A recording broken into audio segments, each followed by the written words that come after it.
Bismillahirrahmanirrahim. Assalamualaikum warahmatullahi wabarakatuh. Innal hamdalillah nahmaduhu wa nasta'inuhu wa nastaghfiruhu wa na'udzu billahi min shururi anfusina wa sayyiati a'malina. Man yahdihillahu fala mudilla lahu wa man yudlilhu fala hadiya lahu. أشهد أن لا إله إلا الله وحده لا شريك له وأشهد أن محمدا عبده ورسوله اللهم صل وسلم على نبينا رسولنا محمد وعلى آله وأصحابه وأزواجه وأهل بيته ومن سار على نهجه إلى يوم القيامة. أما بعد kaum muslimin jemaah sekalian rahimani Allah wa iyyakum jami'an. Yang semoga kita semua di bawah naungan rahmat Allah Subhanahu wa taala. Alhamdulillah, semoga kalimat tersebut adalah kalimat yang sangat ringan untuk terucap dari lisan kita sebagai bentuk wujud kita bersyukur kepada Allah Subhanahu wa taala. Kalaulah kalimat tersebut berat atau jangan-jangan tak pernah terucap dari lisan kita, maka khawatirnya kita telah terkena penyakitnya Fir'aun dan Qarun, yang mana mereka semua begitu memperoleh karunia Allah Subhanahu wa taala, mereka selalu mengatakan innama utituhu ala ilmin indi. Sesungguhnya aku memperoleh semuanya ini tadi itu karena kecakapan, kepandaian, usaha dari diriku. Dia tak menyebutkan dari Allah Subhanahu wa taala, padahal sejatinya apa yang ada pada kita semua itu adalah karunia Allah Subhanahu wa taala. Bahkan diri kita sendiri pun adalah karunia Allah Subhanahu wa taala. Jadi semoga kita selalu ingat untuk bersyukur kepada Allah Subhanahu wa taala. Juga kita memohon kepada Allah semoga salawat beserta salam selalu Allah sampaikan kepada Rasulullah sallallahu alaihi wasallam. Kaum muslimin, Bapak dan Ibu sekalian yang dimuliakan Allah Subhanahu wa taala, di waktu yang indah dan mulia ini kita akan membahas tentang harapan para sahabat Rasulullah sallallahu alaihi wasallam di dalam bulan Ramadan. Jadi Bapak dan Ibu dimuliakan Allah Subhanahu wa taala, antara harapan dengan angan-angan itu ada perbedaan.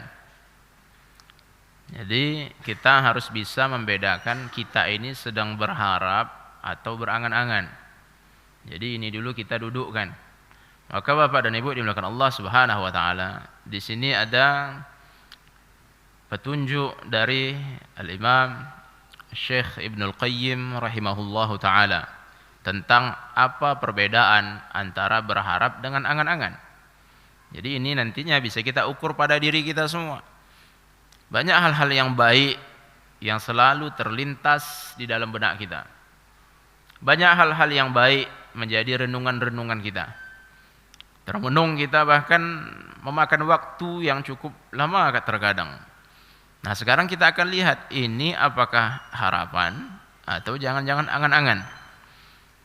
Bapak dan Ibu dimuliakan Allah Subhanahu wa taala, Ibnu Qayyim rahimahullahu taala mengatakan wa mimma yanbaghi an yu'lam anna man raja syai'an istalzama raja'uhu thalathata umurin. Ketahuilah bahwasanya kalaulah seseorang itu dia berharap sesuatu, maka haruslah harapannya itu memiliki 3 unsur. Jadi kalau ada 3 hal ini tadi, barulah seseorang itu dikatakan dia berharap. Kalau tak terpenuhi, berarti enggak berharap dia itu. Berarti dia sedang berangan-angan. Ahaduha, salah satu dari 3 tadi, mahabbatu ma yarjuh. Yaitu tentang cintanya kepada apa yang dia harapkan. Jadi seseorang itu dikatakan dia berharap bahwa dia merasakan cinta, tertarik kepada apa yang diharapkan itu.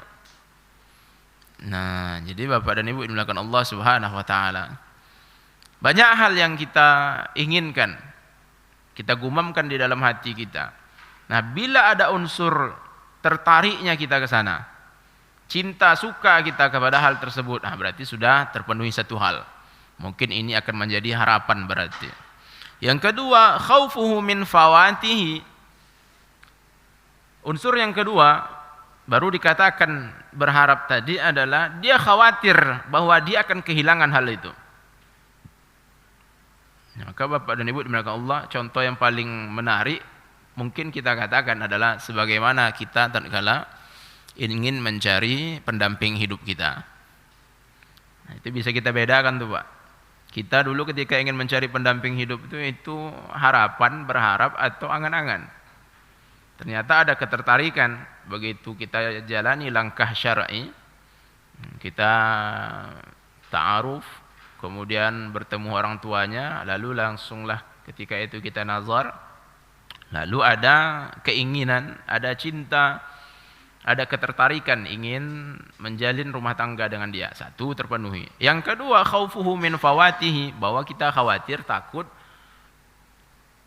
wanita ini terlepas dari langkah kita.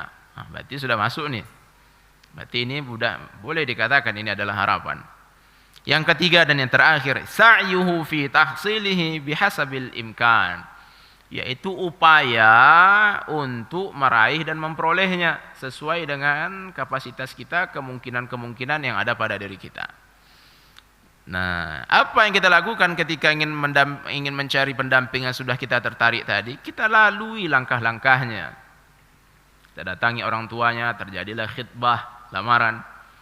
Kemudian setelah itu kita urus surat-suratnya, pergilah kita ke KUA dan seterusnya. Segala macam rintangan dihadapi dan dilewati. Nah, kalau seperti ini, maka itu dikatakan kita sedang berharap. Bisa juga dikatakan tentang harapan kita ingin memiliki rumah, bahwa awalnya kita tentunya memiliki ketertarikan. Kita cinta ingin punya rumah. Nah, kemudian kita khawatir bahwa kita tak memperoleh rumah itu. Lalu yang ketiga, kita jalani upaya kita supaya dapat memperoleh rumah itu. Nah, kalau seperti itu yang kita lakukan, berarti kita telah berharap, namanya itu raja kalau di dalam bahasa Arab. Nah, wa amma raja'un la yuqarinuhu syai'un min dzalika fahuwa min babil amani. Adapun harapan yang tak ada unsur dari tiga itu tadi, maka itu disebut dengan angan-angan. War raja'u syai'un wal amani syai'un akhar. Fa kullu rajin khaif was sa'ir 'ala at-tariq idza khafa asra' as-siyar makhafat al-fawat. Lalu Ibnu Qayyim melanjutkan lagi bahwa harapan itu sesuatu, kemudian angan-angan itu sesuatu yang lain. Berbeda itu antara harapan dan angan-angan. Semua orang yang berharap, nih, kalau dia itu berharap, maka dia akan takut kehilangan. Dan semua orang yang berharap pasti dia akan menempuh jalan, karena dia takut tadi kehilangan yang dia harapkan tadi, dan jalan yang ditempuh tadi pasti dia akan lewati dengan segera dan secepatnya.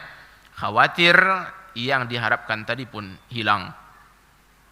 Maka Bapak dan Ibu dimuliakan Allah Subhanahu wa taala, itulah harapan. Jadi makanya Bapak dan Ibu dimuliakan Allah Subhanahu wa taala, inilah yang dilakukan oleh orang-orang saleh. Bahwa orang-orang soleh terdahulu, salafus salih, mereka selalu berharap.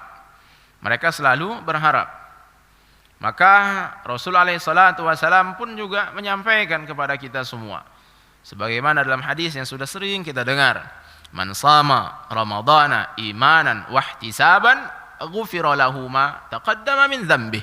Siapa yang dia berpuasa di bulan Ramadan dengan imannya dan harapannya kepada Allah Subhanahu wa taala, berharap dia kepada Allah, maka Allah ampunkan untuknya dosanya yang telah lalu. Jadi harapan di sana. Jadi amalan-amalan yang dijanjikan oleh Allah akan ada ampunan nantinya terhadap dosa yang telah lalu.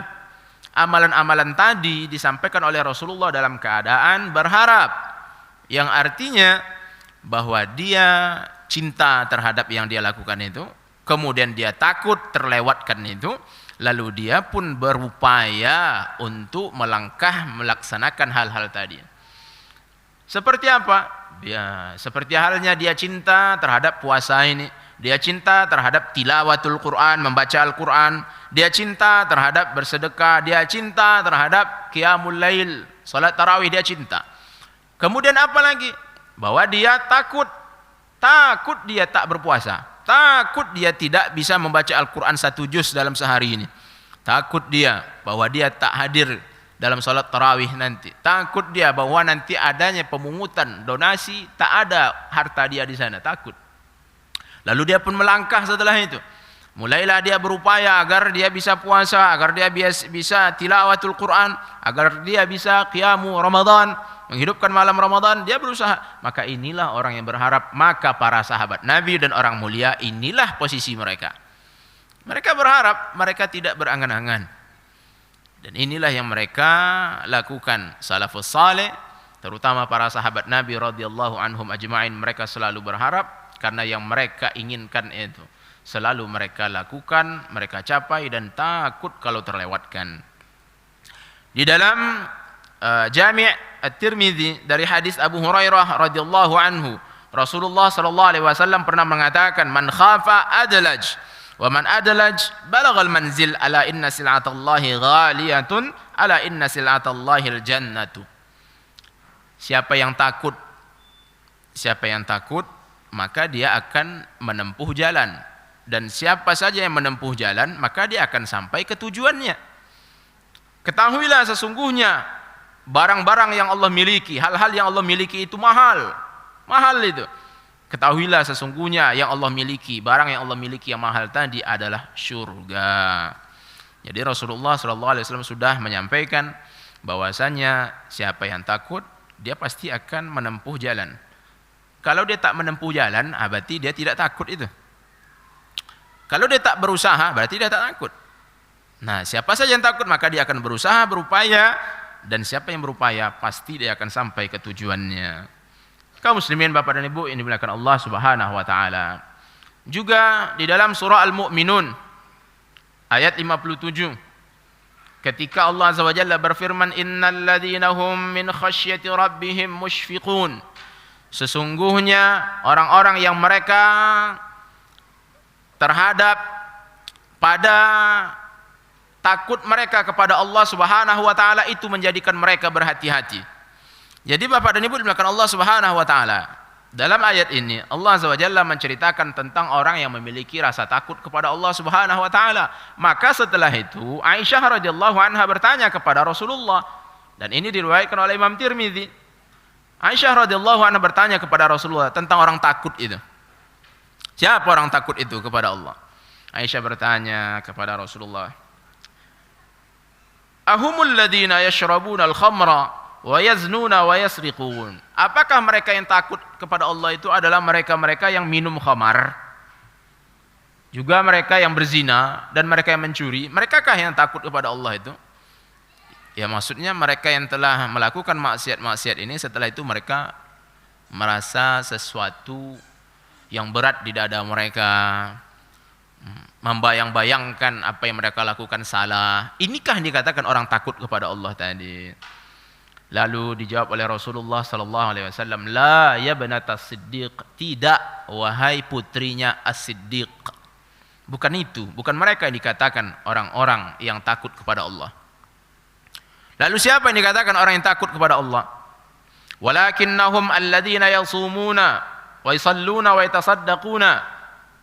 Yaitu mereka yang takut itu mereka yang berpuasa, mereka yang salat, mereka yang bersedekah.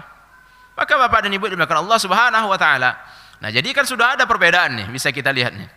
Ketika seseorang melakukan maksiat, lalu dia merasa takut kepada Allah Subhanahu wa taala, maka takutnya tadi masih masuk kategori harapan atau angan-angan itu. Masih masuk kategori angan-angan. Ketakutannya kepada Allah Subhanahu wa taala bukan ketakutan yang nyata, hanya ketakutan angan-angan. Maka inilah isyarat dari petunjuk Rasulullah sallallahu alaihi wasallam yang diriwayatkan oleh Aisyah radhiyallahu anha ini, bahwa yang takut sebenarnya takut tadi pasti dia berpuasa. dia pun juga salat, dia pun bersedekah. Inilah orang yang sebenar-benar takut itu. Wa yakhafuna alla yataqabbala minhum, dan dia dan mereka tadi yang berpuasa, salat, zakat, mereka juga takut bahwa semua yang mereka kerjakan tadi tidak Allah terima. Ulaika yusari'una fil khairat. Mereka itulah orang-orang yang sangat cepat segera menuju kebaikan-kebaikan. Jadi Bapak dan Ibu dimuliakan Allah Subhanahu wa taala, itulah perbedaan antara orang yang berangan-angan dengan orang-orang yang memang nyata ketakutannya kepada Allah, dan itu masuk kategori orang yang berharap. Nah, Bapak dan Ibu dimuliakan Allah Subhanahu wa taala, maka kita mulailah wa man ta'ammala ahwal as-sahabati radhiyallahu anhum wajadahum fi ghayatil amal ma'a ghayatil khauf. Maka kalau kita renungi, kita perhatikan keadaan para sahabat-sahabat Rasulullah sallallahu alaihi wasallam yang semoga Allah meridhai mereka, niscaya kita akan mendapati mereka para sahabat Nabi dalam keadaan puncak amalan-amalan itu. Jadi mereka beramal tidak sebatas bayangan-bayangan di benak saja. Mereka berada di puncak amal-amalan. Maka Bapak dan Ibu, tak akan pernah bisa kita menyamai, menyusul mereka, enggak akan pernah. Jangankan melampaui, menyamainya enggak bisa. Itu para sahabat Nabi. Kenapa? Karena mereka pada puncak amal. Itulah mereka. Amalan-amalan mereka di puncak letaknya. Kemudian amalan-amalan mereka tadi dibarengi dengan puncak rasa takut kepada Allah Subhanahu wa taala. Nanti kita akan lihat bagaimana ketakutan mereka, dan inilah bentuk harapan mereka kepada Allah. Jadi nyata bahwa mereka sangat berharap kepada Allah Subhanahu wa taala. Kemudian harapannya tadi memang jelas dibarengi dengan bukan hanya dia ada dalam bayangan mereka, tetapi ada ketakutan yang nyata pada diri mereka. Kemudian ada amalan yang mereka lakukan. Nah, kemudian Al-Imam Ibnul Qayyim rahimahullahu taala mengumpulkan beberapa kisah dari peristiwa para sahabat Nabi radhiyallahu anhum. Jadi bagaimana harapan mereka yang di situ ada ketakutan dan amalan yang mereka lakukan. Maka mulailah Ibnul Qayyim rahimahullah memaparkan kepada kita, menukilkan bagaimana ketakutan, bagaimana harapan-harapan para sahabat Nabi radhiyallahu anhum ajmain. Nah, harapan-harapan para sahabat ini akan kita bahas nih Bapak dan Ibu. Ini harapan secara umum. Secara umum yang terjadi pada kebiasaan keseharian mereka. Lalu apabila masuk bulan Ramadan, maka tentunya harapan ini jauh lebih meningkat lagi dari hari-hari biasa mereka. Coba kita lihat bagaimana. Bapak dan Ibu dimuliakan Allah. Maka Imam Ibnul Qayyim rahimahullah memaparkan, menukilkan sesuai dengan derajat mereka masing-masing. Jadi para sahabat Nabi adalah orang-orang yang sangat mulia. Lalu diawali pembahasan dan pemaparan ini dari yang paling mulia dari mereka-mereka yang mulia ini. Maka dimulailah dari Abu Bakar Siddiq radhiyallahu anhu. Bagaimana harapannya Abu Bakar Siddiq radhiyallahu anhu? Abu Bakar Siddiq radhiyallahu anhu pernah bercerita, pernah berkata, dan ini dikeluarkan oleh Imam Ahmad dalam kitab Az-Zuhud. Wadittu anni sya'ratun fi jambi 'abdin mu'min. Ini harapannya Abu Bakar Siddiq radhiyallahu anhu. Mungkin kita membayangkan bagaimana harapan-harapan kita sebagai seorang manusia umumnya.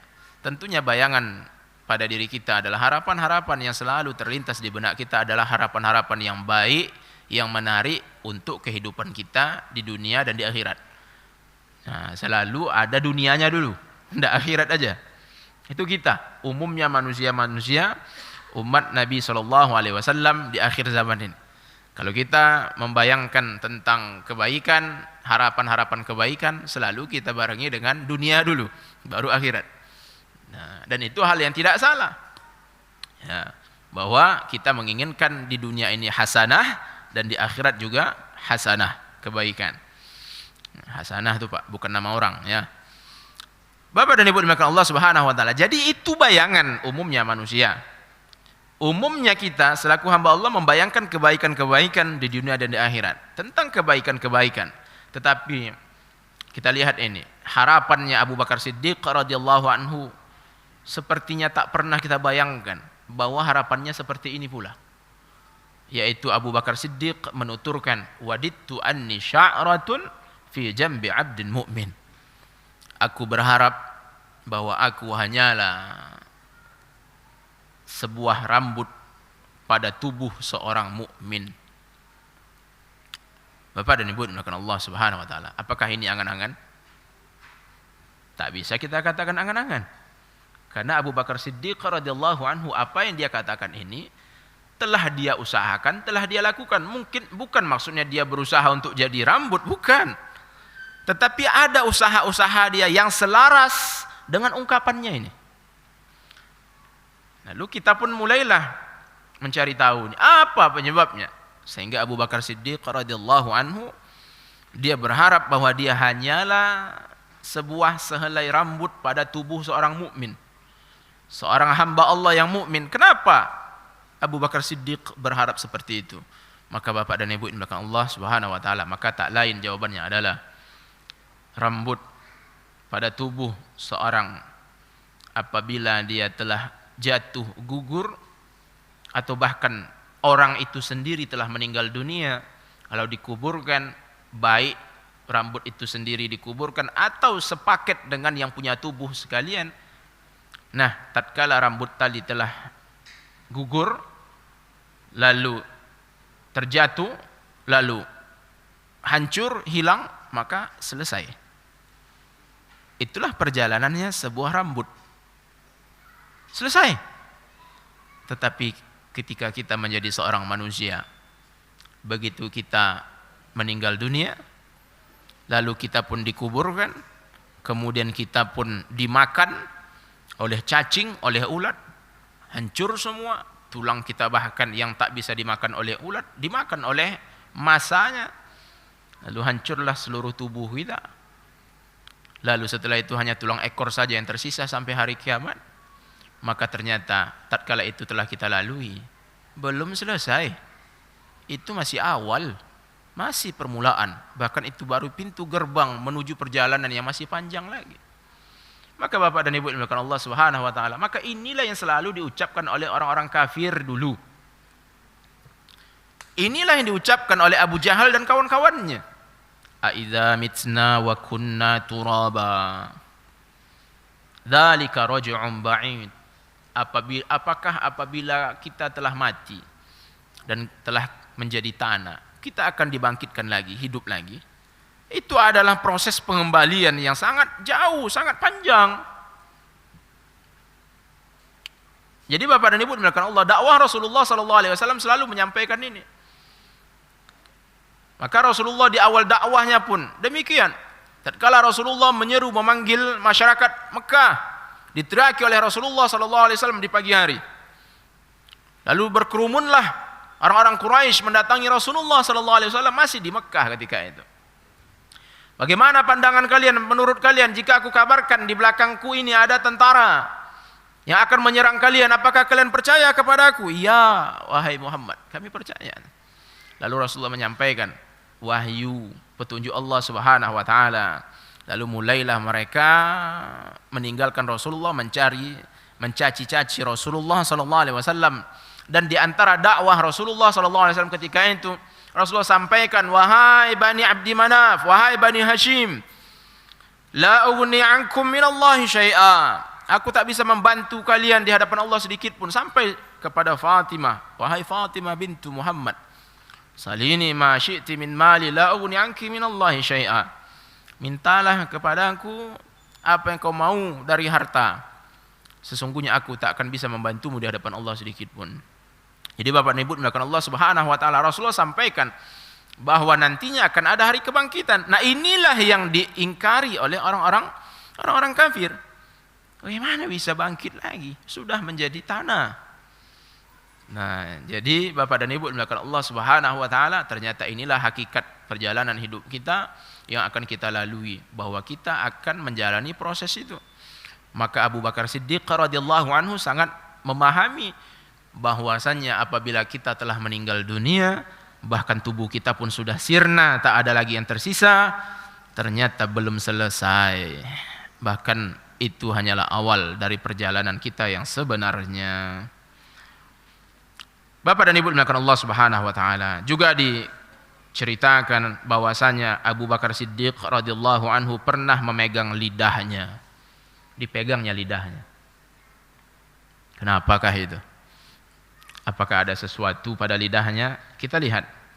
Abu Bakar Siddiq tatkala dia memegang lidahnya, dia pun mengatakan, hadzal ladzi awradaniyal mawarid. Abu Bakar Siddiq pun mengatakan, inilah yang selalu membawaku kepada kehancuran. Bapak dan Ibu dimuliakan Allah Subhanahu wa taala. Jadi Abu Bakar Siddiq menyampaikan kepada kita petunjuk yang luar biasa bahwa benar lisan inilah yang paling banyak menghancurkan kita. Di akhirat saja kah? Enggak, di dunia pun hancur kita oleh lisan ini. Dengan pedang senjata 1, 2, 10 orang hancur. Tapi dengan lidah hancur satu negara. Bapak dan Ibu dimuliakan Allah. Utsman bin Affan radhiyallahu anhu, sahabat Nabi yang mulia, as-sabiqunal awwalun, menantu Rasulullah sallallahu alaihi wasallam yang selalu mendonasikan hartanya di jalan Allah Subhanahu wa taala. Beliau meninggal dunia memang dengan pedang oleh orang-orang yang melawan Khawarij, tetapi sumbernya bukan dari pedang tadi, sumbernya dari lidah. Lidah siapa? Abdullah bin Saba al-Yahudi. Yang dulunya dia adalah orang Yahudi, masuk Islam, kemudian dia berkamuflase, lalu dia menyerang Islam dari dalam. Disebarkannya lah berita hoaks. Maka inilah bahayanya kebebasan berbicara itu. Maka Bapak dan Ibu, prinsip kebebasan berbicara itu tak dianjurkan dalam Islam. Tak seperti itu, karena kalau ada kebebasan berbicara, itu sering sekali ditunggangi menjadi kebebasan memprovokasi, kebebasan memfitnah, mengejek, dan lain sebagainya. Ini yang terjadi. Akhirnya disebarkanlah berita bahwasanya Utsman bin Affan seorang yang nepotisme. Keluarganya diangkat-angkatnya semuanya. Banyak keluarganya diangkat menjadi pejabat. Sehingga terprovokasilah kaum muslimin dari pinggiran, dari Syam, dari Irak, bergeraklah mereka menuju Madinah. Mereka kepung rumah Utsman bin Affan radhiyallahu anhu sampai di akhirnya sahabat yang mulia ini pun meninggal dalam keadaan bersimbah darah. Utsman bin Affan meninggal dunia. Lalu terjadilah huru-hara di negeri Islam oleh lidah. Lidah. Sampai kapanpun yang dikatakan oleh Abu Bakar Siddiq ini serius. Bahwa yang sangat banyak menghancurkan kita itu lidah. Lidah itu. Tengok Irak kemarin. Dan ini sudah menjadi bukan rahasia lagi. Seluruh dunia ada membicarakan itu. Dengan terang-terangan. Apa yang terjadi pada Irak itu? Hancur sehancur-hancurnya sampai sekarang. Apa yang menghancurkannya? Lidah. Yaitu dikatakan di Irak punya senjata pemusnah massal. Lalu datanglah negara-negara sekutu dari barat membombardir itu Irak, dan sampai sekarang sudah diketahui dan orang tak segan-segan lagi cerita di televisi, di segala macam media. Tak ada lagi yang segan membicarakan itu. Ternyata yang dikatakan alat pemusnah massal itu tidak ada satupun. Tapi yang terjadi setelah hancurnya Irak, mulailah minyak Irak itu dikorek, dibawa ke barat. Jadi Bapak dan Ibu dimuliakan Allah, itu lidah sangat banyak menghancurkan, luar biasa.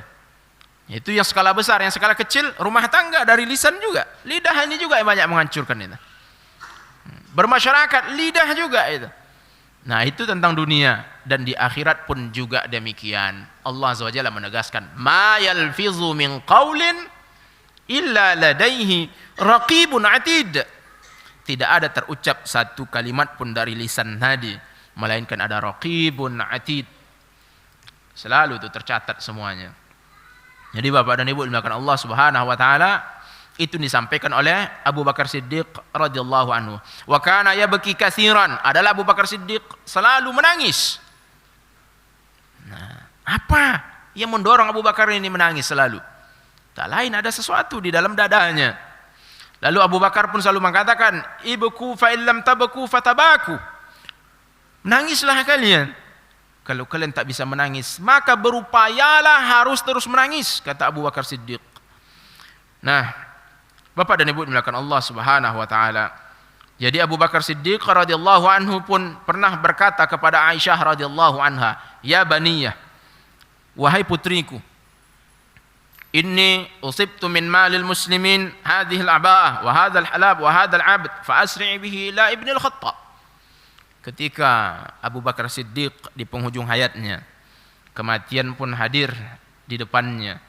Lalu Abu Bakar pun berkata kepada putrinya Aisyah radhiyallahu anha, "Wahai putriku, sesungguhnya aku telah memperoleh dari harta kaum muslimin tanah ini, ladang ini, hamba ini. Maka segeralah engkau laporkan ini, sampaikan kepada putranya Al-Khattab yaitu Umar." Karena Umar telah ditunjuknya menjadi khalifah penerusnya, penggantinya. Jadi Bapak dan Ibu dimuliakan Allah Subhanahu wa taala, apa yang mendorong Abu Bakar Siddiq melaporkan ini di penghujung hayatnya, menyampaikan kepada putrinya tentang aset-aset yang belum selesai, yang harus diproses agar disampaikan kepada khalifah berikutnya? Tak lain adanya rasa ketakutan pada dadanya Abu Bakar Siddiq radhiyallahu anhu. Dan kemudian Abu Bakar pun mengatakan, "Wallahi lawadittu anni kuntu hadhihi syajaratu kal watu'dad." Demi Allah, aku berharap, kembali lagi ke tema kita tentang berharap ini. Demi Allah, aku berharap bahwasanya adalah aku seperti halnya pohon ini, pohon itu, yang mana pohon itu dimakan atau dipotong, dipatahkan ranting-rantingnya.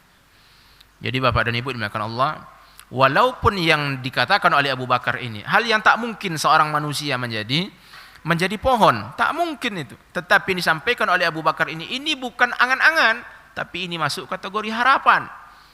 Kenapa? Karena dia telah melalui langkah-langkah tadi, yaitu dia memiliki rasa takut yang luar biasa kepada Allah Subhanahu wa taala. Dia memiliki langkah-langkah yang telah dia lakukan, dia tingkatkan ibadahnya kepada Allah yang luar biasa. Lalu terucaplah kalimat tadi dari lisannya Abu Bakar Siddiq radhiyallahu anhu. Kenapa ada hal seperti itu dari lisannya Abu Bakar?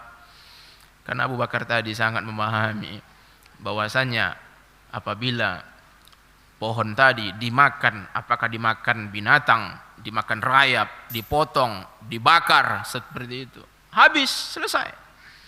Tetapi manusia apabila telah hancur pun tubuhnya, belum selesai, bahkan itu belum apa-apa sama sekali. Qatadah rahimahullah, beliau menukilkan, "Balaghani anna Abu Bakar qala," telah sampai kepada aku bahwa Abu Bakar Siddiq radhiyallahu anhu pernah berkata, "Laitani khadratun ta'kuluni ad-dawab." Seandainya aku adalah sayuran yang mana aku tadi pun dimakan oleh binatang-binatang melata. Sayuran kan seperti itu.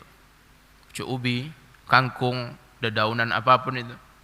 Itu kan dimakan oleh kambing, dimakan oleh binatang-binatang.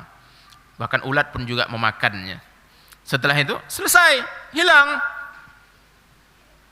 Tetapi kita menjalani perjalanan yang masih panjang. Maka itulah esensi dari apa yang disampaikan oleh Abu Bakar Siddiq radhiyallahu anhu. Nah, selesai dari Abu Bakar Siddiq.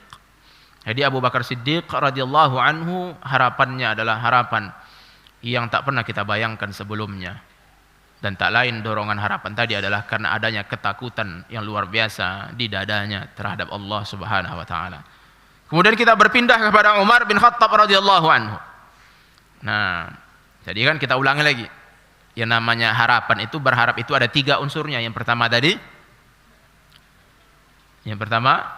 cinta terhadap yang dituju. Yang kedua, takut, khawatir akan terlewatkan, akan hilang. Yang ketiga, upaya dan usaha. Kita lihat nih, bahwa Umar bin Khattab radhiyallahu anhu juga pernah memiliki harapan. Dan harapan ini semoga menjadi renungan kita pula, menjadi pelajaran yang indah untuk kita. Nah, di awal ini disampaikan oleh Ibnu Qayyim rahimahullah tentang bagaimana ketakutannya Umar bin Khattab radhiyallahu anhu. Bahwa suatu hari Umar bin Khattab radhiyallahu anhu membaca surah At-Tur. Nanti boleh Bapak dan Ibu buka sambil tilawah, nanti buka surah At-Tur. Dibaca dari awal oleh Umar bin Khattab radhiyallahu anhu. Wat-Tur dan seterusnya sampailah ke ayat ke-7. Inna adzaba rabbika lawaqi'. Sampai di ayat ke-7 baru, masih di pangkal ayat, pangkal surah dari surah At-Tur. Sampailah di ayat yang ke-7, inna adzaba rabbika lawaqi'. Sesungguhnya azab Tuhan engkau wahai Muhammad sungguh akan terjadi dan akan datang. Jadi Allah mengabarkan tentang azab-azab yang telah diceritakan oleh Allah dan Rasulullah SAW, bagaimana azab Allah yang menanti di depan sana itu sungguh akan terjadi dan akan datang. Pasti akan terjadi itu azab itu yang telah Allah janjikan itu. Maka Umar bin Khattab begitu sampai di ayat tadi terhenti bacaan Al-Qur'annya. Yang terjadi pada dirinya fabaka washtadda buka'uhu, lalu Umar bin Khattab pun menangis. Menjadi-jadi tangisannya. Luar biasa tangisan Umar bin Khattab radhiyallahu anhu. Umumnya orang yang tangisannya luar biasa itu, mungkin kita hanya sebatas terseduh-seduh. Seperti itulah tangisan kita kalau sudah menjadi-jadi, air mata kita terlalu lama mengalir. Tapi kita lihat apa yang terjadi kepada Umar, bagaimana tangisannya yang luar biasa tadi. Apakah sebatas terseduh-seduh? Ternyata hatta maridha, sampai sakit Umar bin Khattab gara-gara tangisannya yang luar biasa tadi. Sakit oleh tangisan. Karena tangisannya tadi bercampur dengan ketakutannya yang luar biasa kepada Allah Subhanahu wa taala. Ini tangisannya bukan tangisan kehilangan sosok salah seorang anggota keluarga, bukan tangisan karena musibah, tapi tangisan yang bercampur dengan ketakutan kepada Allah Subhanahu wa taala. Maka Umar bin Khattab pun sampai sakit gara-gara bacaannya sampai di ayat ke-7 surah At-Tur tadi. Lalu apa yang terjadi sakitnya tadi? Apakah sakitnya ini hanya sebatas cerita? Yang terjadi adalah wa'aduhu. Lalu kaum muslimin pun menjenguk Umar bin Khattab ketika sakitnya tadi. Jadi sakitnya ini sakit serius Bapak dan Ibu. Ya seperti halnya kita. Begitu kita kehilangan Bapak Fulan, loh kok enggak nampak di masjid kita ini, udah lama enggak kelihatan. Maka kita pun mulailah menjenguknya. Kita datang ke rumahnya. Lalu kita pun mulailah sedikit-sedikit bertanya, apa yang terjadi? Oh, aku salah makan kemarin. Oh, ketika berbuka kemarin aku terlalu kuat makan yang ini, terlalu banyak ini dan itu. Oh, pantanganku makan. Itu umumnya kita. Atau mungkin oh, aku kena musibah kemarin, kecelakaan. Itu kadang itu yang selalu menjadi penyebab kita sakit sehingga orang-orang menjenguk kita. Biasanya seperti itu. Nah, Umar bin Khattab radhiyallahu anhu sakitnya tak karena itu, tapi karena terbacanya sampai bacaannya tadi, lalu dia pun merenungi, memahami yang luar biasa petunjuk Allah, wahyu Allah tadi di ayat 7 dari surah At-Tur tadi. Nah, ketika para sahabat tadi menjenguknya, disitulah dia ceritakan bahwa dia sakit tadi karena itu. Jadi Bapak dan Ibu dimakan Allah Subhanahu wa taala. Maka kesedihan, ketakutan, tangisannya para sahabat ini tak bisa kita samai. Karena tak ada satupun kita di masa sekarang ini yang pernah menangis sampai sakit, itu enggak pernah. Jadi luar biasa apa yang telah terjadi pada Umar bin Khattab radhiyallahu anhu ini. Bapak dan Ibu dimakan Allah Subhanahu wa taala. Kembali lagi kita kepada Umar bin Khattab. Siapa Umar bin Khattab itu? Umar bin Khattab radhiyallahu anhu tatkala dia dijenguk oleh para sahabat Nabi, kemudian orang-orang yang berada di masa itu, mereka menjenguk Umar bin Khattab radhiyallahu anhu karena sudah beberapa hari tak dilihat. Mereka pun mendapat informasi bahwa Umar tadi dalam keadaan maridhan, sakit. Lalu begitu dilihat Umar bin Khattab radhiyallahu anhu, dan di wajah Umar bin Khattab ada sesuatu, yaitu ada khattani aswadani minal buka, ada dua garis di bawah matanya. Garis itu berwarna hitam. Garis itu bukan oleh senjata, bukan oleh kecelakaan, bukan oleh hal-hal yang tak disengaja, umpamanya tersandung kayu dan lain sebagainya, bukan. Tetapi garis dua yang berwarna hitam yang berada di bawah matanya tadi, itu adalah garis yang muncul karena tangisan. Lalu Ibnu Abbas radhiyallahu anhu, sahabat Rasulullah, sepupu Rasulullah sallallahu alaihi wasallam, berkata kepada Umar bin Khattab, melihat Umar seperti ini. Lalu Abdullah bin Abbas berkata kepada Umar, "Massarallahu bikal amsar." Allah Subhanahu wa taala menaklukkan untuk engkau penjuru dunia. Wa fataha bikal futuh. Lalu Allah menaklukkan untuk engkau berbagai macam penaklukan. Wa fa'ala dan telah melakukan, memberikan begini dan begitu. Disampaikan oleh Abdullah bin Abbas bagaimana keutamaan, kehebatan, kelebihannya Umar bin Khattab radhiyallahu anhu. Lalu setelah selesai Abdullah bin Abbas bercerita seperti itu, lalu Umar bin Khattab pun menjawab, dan jawaban ini kembali ke tema kita, bagaimana harapannya Umar bin Khattab. Umar mengatakan, "Wadittu anni anju la ajra wala wazra." Aku berharap bahwa aku selamat walaupun tidak ada satu pahala pun dan tidak ada satu dosa pun. Jadi Umar bin Khattab harapannya adalah seandainya aku tidak memiliki pahala apapun dan mudah-mudahan tidak ada satu dosa apapun, yang penting aku selamat. Jadi Bapak dan Ibu dimuliakan Allah Subhanahu wa taala. Dari mana datang harapan seperti itu? Tak lain ada ketakutan yang luar biasa di dada Umar bin Khattab radhiyallahu anhu. Seorang yang menaklukkan, yang menghancurkan Romawi, Persia sampai ke Mesir. Negeri Islam itu hampir setengah dari Eropa. Mungkin kalaulah panjang usia Umar bin Khattab itu sampai ke Eropa selesai itu.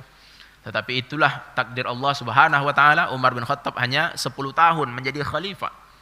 Dalam 10 tahun dia menjadi khalifah itu luar biasa penaklukan Romawi, Persia yang sudah ratusan tahun berkuasa menjadi negara superpower, dua-duanya hancur, lebur, selesai semuanya di masa Umar bin Khattab radhiyallahu anhu. Apa dan Ibu dimakan Allah Subhanahu wa taala. Syaitan begitu melihat Umar bin Khattab mencari jalan lain. Umar bin Khattab radhiyallahu anhu Al-Faruq, seorang yang negara-negara dunia ini takluk dan tunduk di bawahnya, tetapi beliau selalu berlinangan air mata. Itu selalu dijalaninya dalam kesehariannya. Lalu beliau pun mengucapkan, seandainya aku berharap seandainya aku selamat saja, walaupun tak ada dosa dan tak ada pahala, walaupun tak ada pahala sama sekali, dan semoga tidak ada dosa sama sekali, yang penting selamat. Jadi Bapak dan Ibu dimuliakan Allah Subhanahu wa taala.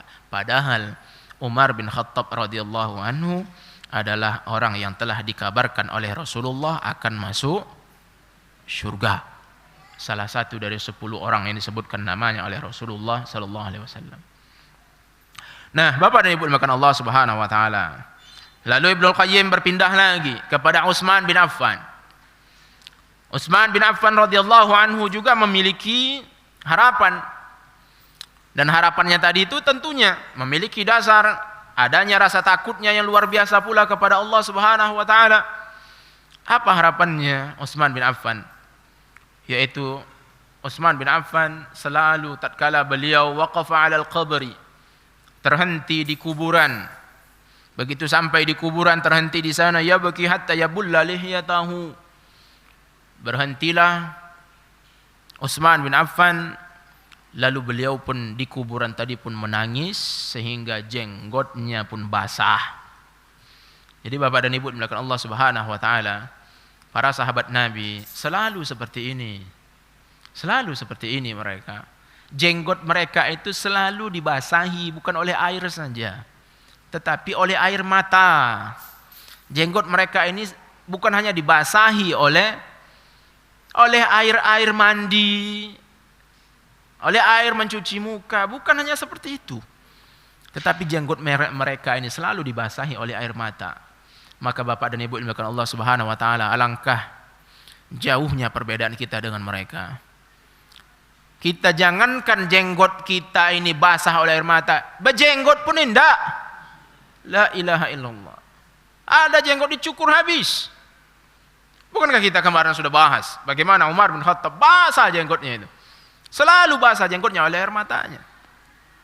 Ketika dia dapat kabar Sa'id bin Amir al-Jumahi, gubernur yang dia utus ke Hims di daerah Syam, menjadi gubernur di sana, ternyata terdaftar sebagai seorang fakir. Keluar air mata Umar, kata, basah jenggotnya. Nah, kita sekarang ini jangankan jenggot yang basah, jenggot pun tidak ada. Itu yang terjadi, ada jenggot dicukur. Ada Ustaz, nanti kayak tusuk sate katanya. Allahu Akbar. Bapak dan Ibu dimuliakan Allah Subhanahu wa taala. Maka ini haruslah menjadi hal yang terus kita renungi, bahwa Utsman bin Affan seperti itu jugalah sebagaimana para sahabat lainnya. Basah jenggotnya oleh air matanya. Nah, kemudian Utsman bin Affan pun bertutur kata, mengucapkan sebuah kalimat. Apa kata Utsman bin Affan? Lau annani bainal jannati wan nar la adri ila ayyatihima yu'maru bi lakhtartu an akuna ramadan qabla an a'lam ila ayyatihima asir. Kata Utsman bin Affan radhiyallahu anhu, seandainya bahwa aku nantinya terhenti di antara surga dan neraka, di sana aku terhenti, diproses di sana nantinya, kemudian aku tak tahu kemana aku akan diperintahkan. Apakah aku akan diperintahkan ke surga atau ke neraka? Aku terhenti di antara surga dan neraka, dan aku tak tahu kemana aku akan diperintahkan. Bapak dan Ibu dimuliakan Allah Subhanahu wa taala. Inilah wujud seorang yang sangat sadar terhadap dirinya. Ini contoh seseorang yang sangat sadar bagaimana perjalanan di padang mahsyar nanti. Jangankan di padang mahsyar Bapak dan Ibu, di dunia ini saja kita sudah melihat itu. Bahwa kita umpamanya kita di dunia ini, di negeri kita, menjadi pimpinan daerah, kepala daerah. Apa itu? Bupati kah, gubernur kah kita? Di negeri kita dihargai, dikawal kesana kesini, dikawal. Coba begitu datang musim haji, atau kita pergi berangkat umroh ke tanah suci, apa yang terjadi di sana? Apa datang nanti tentara dari Saudi umpamanya, atau dari panitia penanggung jawab pengurus Masjidil Haram mengawal? Oh, ini Pak Bupati, coba persilakan. Mana Hajar Aswad? Coba kosongkan jalan ke Hajar Aswad. Begitukah yang terjadi? Tak pernah. Tak pernah terjadi seperti itu. Itu baru di dunia. Bahwa bagaimanapun status kita di dunia ini, begitu kita pergi ke tempat lain, yang paling sering terjadi itu di tanah haram tentunya. Di musim haji, kita akan disenggol, akan disipak. Kadang tersipak, terpijak kaki kita, lagi makan kita duduk atas senggol kepala kita. Padahal awak tadi bupati tadi itu, Yang menyenggol siapa? Itu orang Afrika. Anda pernah dengar kakek Anda dulu ketika haji seperti itu? Ya, kita kan postur kita adalah orang-orang yang Asianya kan kecil. Lalu datang ketika tawaf di sekitar Ka'bah itu, di Masjidil Haram, kakek Ana tadi cerita dia ketika tawaf itu dilangkahi oleh orang Afrika tuh. Dilangkahi seperti itu. Mana ada ditengok di sana? Mana ada jemaah yang dipasang di situ? Rais Jumhur, gitu kan? Ketua atau kepala daerah, bupati, gubernur, nggak ada tulis seperti itu. Itu di dunia. Jadi di dunia saja kita bisa tidak dipedulikan. Umar bin Khattab radhiyallahu anhu tak jarang orang tak mengenal dia. Seperti itu. Jadi Bapak dan Ibu dimuliakan Allah Subhanahu wa taala, lalu bagaimana di akhirat nantinya? Sedangkan yang akan diproses di akhirat nanti manusia jumlahnya hanya Allah yang tahu. Kalau miliar jangan tanya miliar lagi. Tahun sekarang ini aja hampir 8 miliar. 2025 jumlah manusia ini hampir 8 miliar. Tahun ini. Yang sudah mati tahun potang, tahun kemarin berapa pula itu? Jadi jangan hitung apakah miliar lagi atau sampai nanti triliun atau sampai 300 triliun kan yang viral-viral itu, atau sampai apa nama istilah sekarang kuadraliun. Wallahu alam berapa jumlah manusia ini. Hanya Allah yang tahu berapa jumlah manusia. Sekarang kita ada hadir berdiri di tengah-tengah manusia yang jumlahnya dahsyat itu. Maka ini yang sangat dipahami oleh Utsman bin Affan radhiyallahu anhu. Kita pun seperti itu Bapak dan Ibu. Di dunia ini kita begini dan begitu, difasilitasi, dihargai. Maka Bapak dan Ibu, para sahabat Nabi radhiyallahu anhum ajmain selalu berharap bahwa mereka di akhirat nanti selalu bersama dan di samping Rasulullah sallallahu alaihi wasallam. Kenapa? Karena itulah yang akan menjadi pembantu kita nantinya, yang akan membantu memuluskan perjalanan kita di hari kiamat nanti. Itulah satu-satunya, yaitu Rasulullah sallallahu alaihi wasallam. Maka Rasulullah pun akan meneriaki kita tuh, ummati ummati. Maka Rasulullah sampaikan bahwa umatku ini, umat Islam ini akan dibangkitkan dalam keadaan ghurran muhajjalina min atharil wudu. Hadis riwayat Bukhari dan Muslim. Umat Rasulullah sallallahu alaihi wasallam, umat Islam ini nanti akan dibangkitkan di hari kiamat dalam keadaan bercahaya, memiliki cahaya karena bekas dari wudunya. Langsung nampak itu. Ini umatku, umatku, kata Rasulullah sallallahu alaihi wasallam. Tapi jangan sampai menjadi umat yang terusir. Kan kita sudah tahu hadisnya itu, dan Rasulullah menyampaikan itu, menjelaskan bagaimana penjelasan dari surah At-Takatsur. Al-Kautsar. Inna a'tayna kal kautsar. Apa itu? Bahwa nanti di hari kiamat Allah sediakan sebuah haud, telaga yang istimewa. Lebarnya 1 bulan perjalanan, panjangnya 1 bulan perjalanan. Lalu airnya lebih putih dari susu, lebih manis dari madu, jumlah cangkir yang disediakan lebih banyak dari jumlah bintang di langit. Faman syariba minhu falam yazma ba'dahu abadan. Siapa yang telah minum dari telaga tadi, maka dia tidak akan pernah haus setelah itu. Tidak akan ada haus lagi. Ini masih di padang mahsyar ini, belum masuk ke dalam surga. Tak akan haus apabila telah minum dari telaga tadi. Lalu dalam keadaan seperti itu, ada sekelompok orang yang diusir dari telaga tadi. Jadi dia sudah memiliki KTP nih. Ya, kita kan nanti punya KTP nanti, Pak. Dan itulah hadis disebut dengan hadis bitokoh, hadis kartu. Nanti di hari kiamat kita akan diberikan kartu yang bertuliskan La ilaha illallah. Nah, ini sudah sering kita dengar itu hadis itu. Jadi nanti kita sudah punya kartu, kita pede lah itu. Wah, ini aku minumlah nanti. Ternyata ketika ada orang-orang seperti ini tadi, Muslim dia, umat Nabi Muhammad mendekati telaga tadi, diusir oleh penjaga yang ada di sana. Rasulullah pun berteriak, ummati, ummati, itu umatku, umatku, kata Rasulullah. Dijawab oleh pengawal-pengawal, penjaga yang telah Allah kirimkan, Allah tugaskan di sana. Disampaikan kepada Rasulullah sallallahu alaihi wasallam tentunya pesan dari Allah azza wa jalla, innaka la tadri ma ahdatsa ba'daka. Wahai Muhammad, engkau tidak tahu apa yang telah mereka tambah-tambah setelah engkau pergi meninggalkan mereka. Maka itulah salah satu konsekuensi yang sangat mengerikan dari membuat-buat yang baru dalam agama ini. Maka Bapak dan Ibu dimuliakan Allah Subhanahu wa taala, maka para sahabat Nabi sangat takut untuk membuat-buat hal-hal yang tak pernah dibuat oleh Rasulullah sallallahu alaihi wasallam. Nah, jadi Bapak dan Ibu dimuliakan Allah Subhanahu wa taala. Jadi itu situasi di padang mahsyar nanti. Maka Utsman bin Affan radhiyallahu anhu, dia menyadari bahwa dirinya adalah seorang manusia yang akan menjalani proses ini. Lalu dia pun mengatakan itu, nanti ketika aku berada di antara surga dan neraka, aku pun tak tahu kemana aku akan diperintahkan. Lakhtartu an akuna ramadan qabla an a'lam ila ayyatihi ma'asir. Niscaya kalaulah ada pilihan, aku berharap bahwa aku hanyalah debu. Aku hanyalah sebuah debu atau abu sebelum aku diperintahkan ke arah salah satu dari dua tadi. Jadi Utsman bin Affan radhiyallahu anhu, padahal dia telah dijamin masuk syurga, salah satu dari 10 orang yang disebutkan oleh Rasulullah akan masuk syurga, ternyata harapan beliau, seandainya aku adalah abu. Apa itu?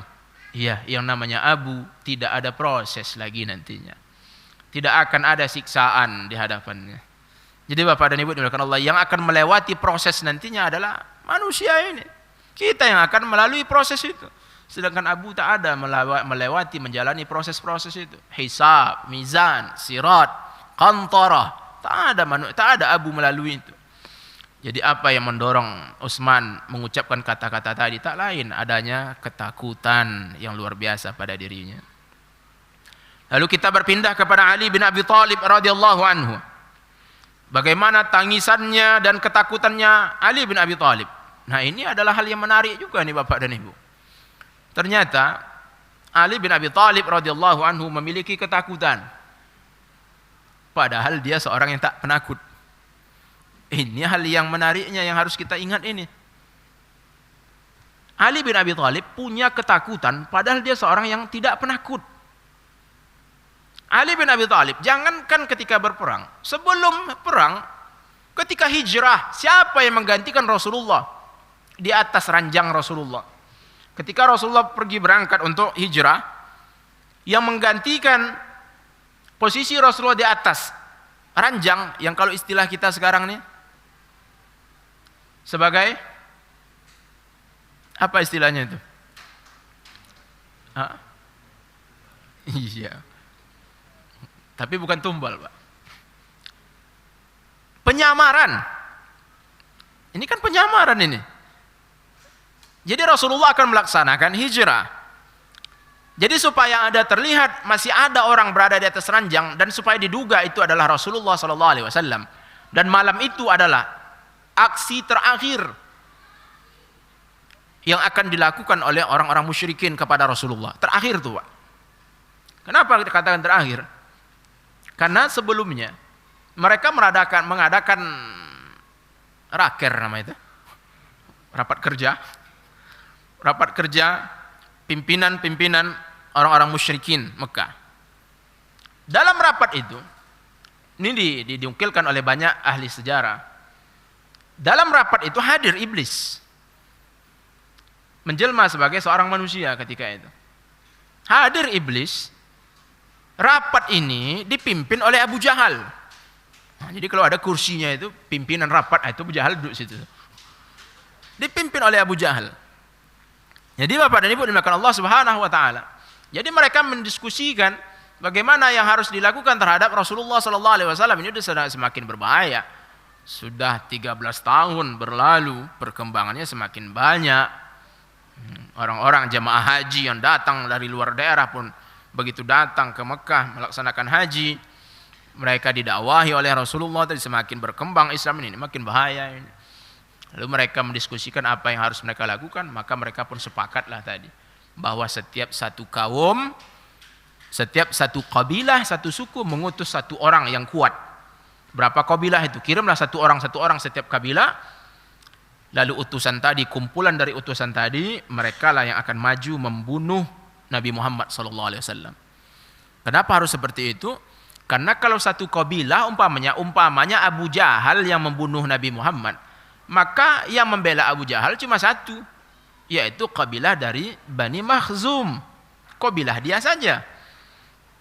Rasulullah SAW bagaimanapun Bani Abdul Manaf, keturunan Rasulullah SAW, dunsananya Rasulullah SAW, bagaimanapun mereka ada yang tak mengikuti Rasulullah, tetapi kalau darah jangan coba-coba.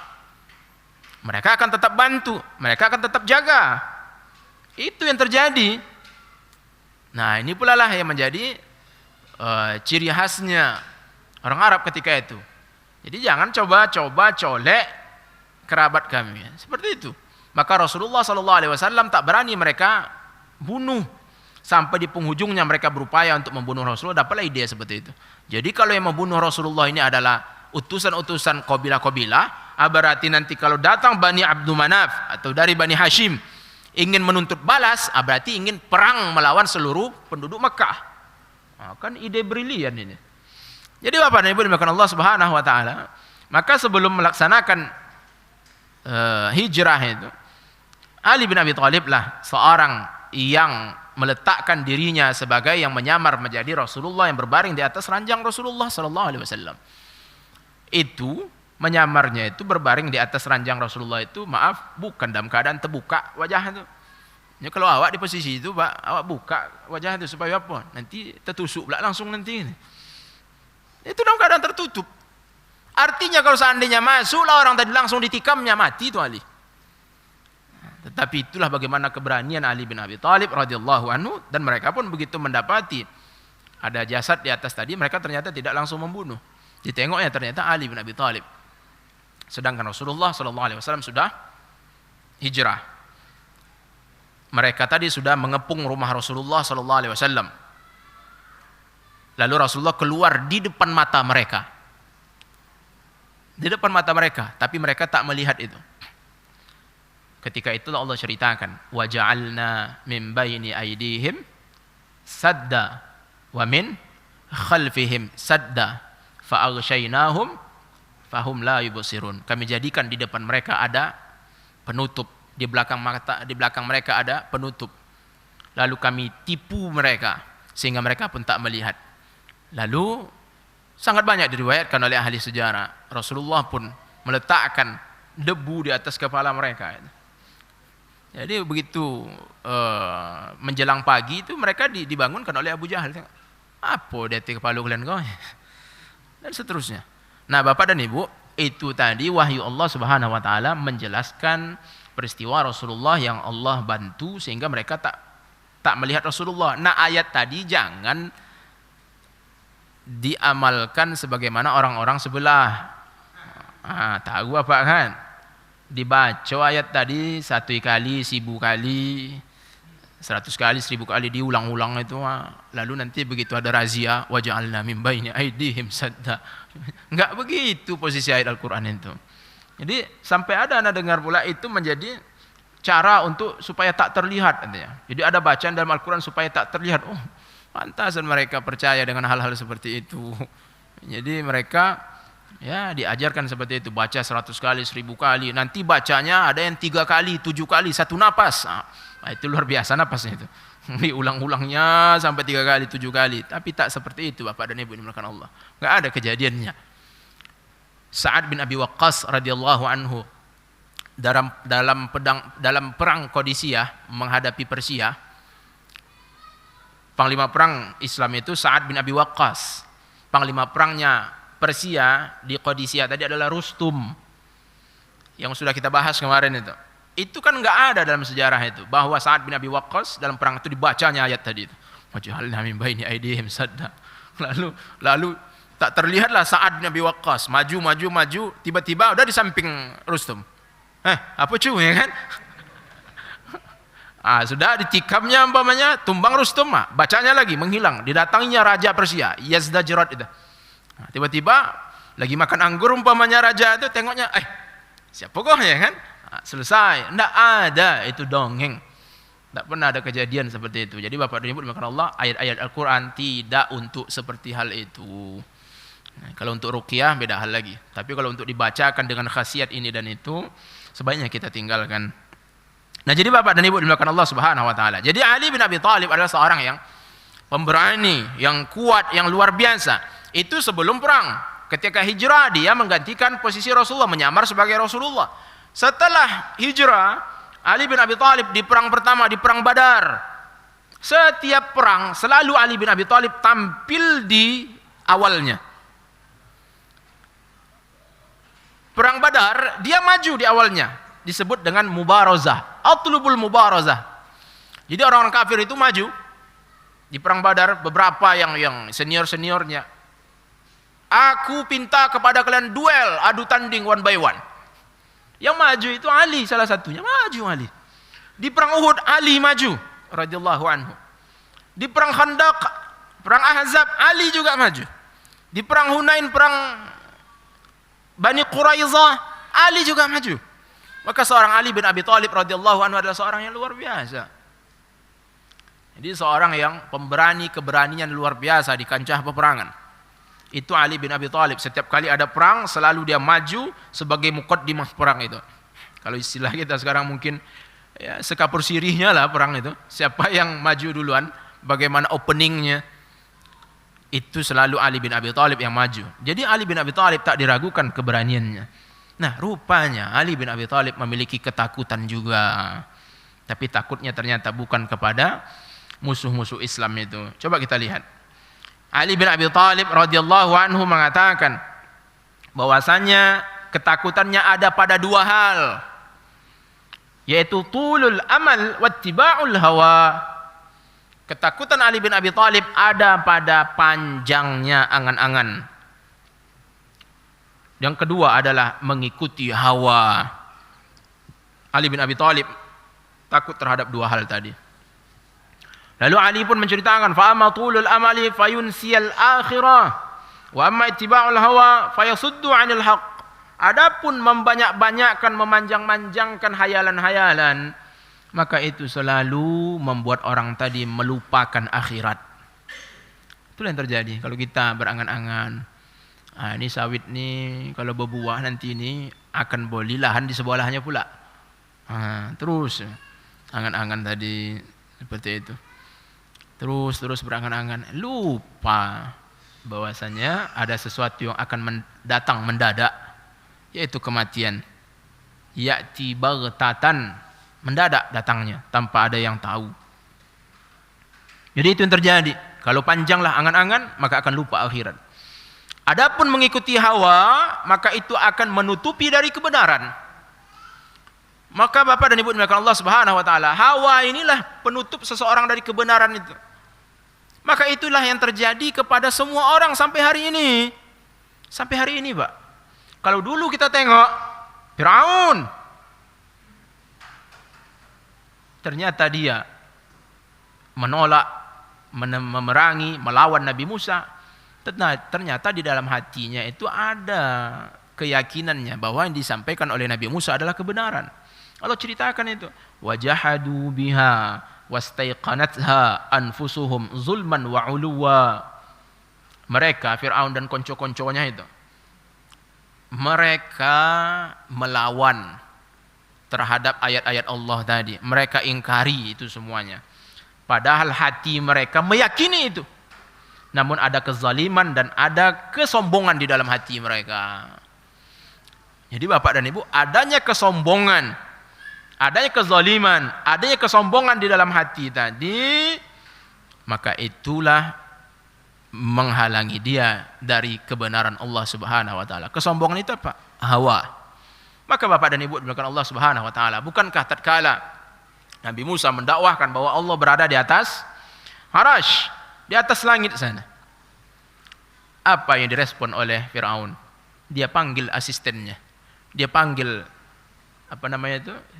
seskapnya, sekretaris kabinetnya yang bernama Haman, tangan kanannya.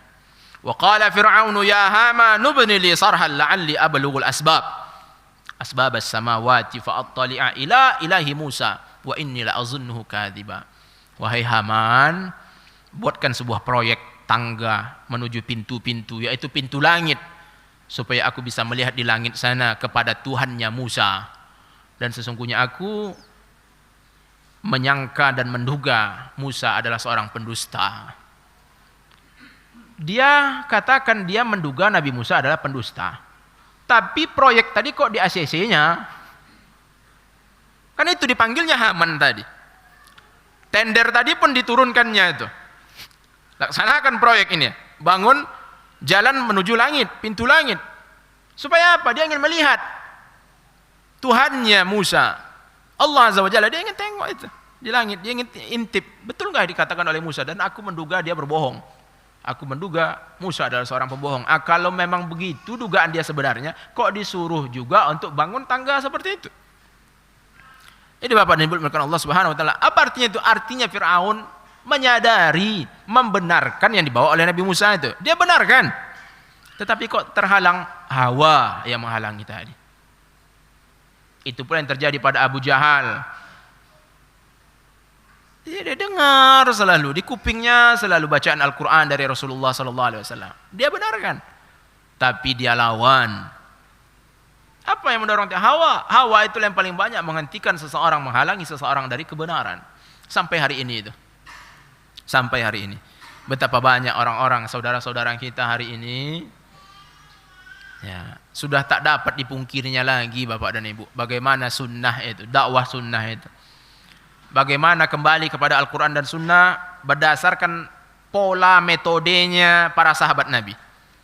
Memahami agama ini harus sebagaimana para sahabat Nabi memahami agama. Gak dapat mereka pungkiri lagi. Sehingga sekarang banyak di luar sana para pendakwah, ustadz-ustadz, saudara-saudara kita sudah banyak Pak, celananya di atas mata kaki. Sudah banyak celananya tidak menjulur. Sudah banyak yang memanjangkan jenggot. Sudah banyak. Bahkan sudah banyak yang ceramahnya dimulai dengan innal hamdalillah. Padahal dulu kalau ada yang khutbahnya innal hamdalillah, udah langsung Wahabi ini. Mana itu tuh tanda Wahabi itu kalau khutbahnya innal hamdalillah adalah. Sekarang sudah sangat banyak. Bahkan kemarin anak ada dengar khatib sedang berkhutbah dan dia adalah seorang ustaz dai yang umumnya dai umum yang tidak mendalami tentang bagaimana petunjuk salafus saleh. Dia umum, tetapi dalam khutbahnya tadi dia sampaikan bagaimana tauhid itu terbagi tiga. Memahami tauhid itu yaitu tauhid yang pertama rububiyah, yang kedua uluhiyah, yang ketiga asma wa sifat. Disampaikan di dalam khutbah. Disampaikannya itu. Nah, tapi yang ini tadi begitu turun, saya tengok celananya terjulur pula tuh. Jadi ada yang mengikuti ini tinggalnya. Ada yang ikuti ini tinggalkannya. Bapak dan Ibu dimulakan Allah, kenapa enggak totalitas mengikuti tadi? Itulah adanya hawa, Pak. Adanya hawa. Betapa banyak orang-orang yang tak berani menyampaikan kebenaran. Sangat banyak tak berani menyampaikan kebenaran itu. Kenapa? Hawa dorongannya. Jadi awal Ramadan ini Pak, anak pribadi mengalami 2 kali dakwah yang ya mungkin hampir-hampir tegang lah ketika itu. Ya, ditelepon sama pengurus masjid. Waalaikumsalam Ustaz. Jadwal Ustaz malam ini kan? Iya. Apa tuh Pak? Ini Ustaz. Malam tadi ketika kami tarawih malam pertama itu, datang salah seorang jemaah nih, Ustaz. Mulai dibawaannya salawat itu. Saya cegah langsung Ustaz. Udah enggak usah buat itu. Diprovokasinya ibu-ibu. Bu, wah ini ketua kita. Udah enggak ngasih lagi salawat nih Bu. Gimana Bu? Diam aja ibu-ibu itu. Karena ibu-ibu itu mungkin udah ngaji juga Ustaz. Minta tolong Ustaz bahas itu malam ini. Jadi saya mikir begitu banyak Ustaznya kok kana pula diminta ini. Tapi Bapak dan Ibu dimulakan Allah Subhanahu wa taala, alhamdulillah. Tak ada keraguan anak sedikit pun. Bismillah, anak sampaikan, anak kumpulkan materinya, anak cari cara untuk menyampaikan. Sampaikan malam itu juga. Selesai, bahkan anak buka momen tanya jawabnya. Silakan anda tanya jawab Pak. Selesai, tutup. Jadi tidak ada salawat. Salawat itu indah tapi nggak begitu caranya. Jadi salawatan dalam tarawih itu tak ada dalilnya, tak masuk dalil dan tak masuk akal saya bilang. Kok tak masuk akal? Tak masuk dalil udah pasti itu. Tak masuk akal gimana? Tak masuk akal maksudnya mungkinkah masuk akal enggak Umar bin Khattab teriak itu ketika salat tarawih itu? Fadlan minallahi wa ni'mah, kata Umar. Dijawab oleh ini belakangnya Abu Ubaidah, sahabat-sahabat yang lain. Mungkinkah kita bayangkan seperti itu salat tarawih mereka? Kan enggak masuk akal salat tarawih itu. Salat tarawih mereka seperti itu polanya.